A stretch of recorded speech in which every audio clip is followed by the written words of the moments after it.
திமுகவிலே முக்கியமான 3 பொறுப்புகள், ஒன்று தலைவர் பொறுப்பு, ஒன்று பொருளாளர் பொறுப்பு, ஒன்று பொதுச் செயலாளர் பொறுப்பு.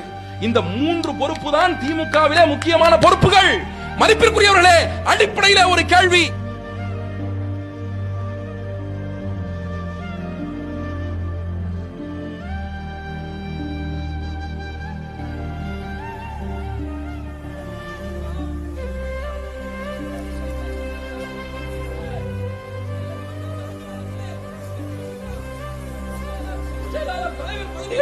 ஒரே ஒரு தாழ்த்தப்பட்ட பட்டியல் சாதியை, ஒரு பறையரை, ஒரு தேவேந்திர, ஒரு வேளாளரை உட்கார வைக்காதது ஏன்?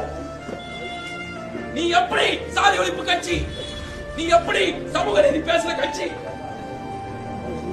உன்னுடைய தலைவர் பொறுப்பிலே, உன்னுடைய பொதுச் செயலாளர் பொறுப்பிலே தகுதியான ஒரு தேவேந்திர, ஒரு வேளாளர் உன்னுடைய கட்சியில் இல்லையா? ஒரு பறையர் இல்லையா?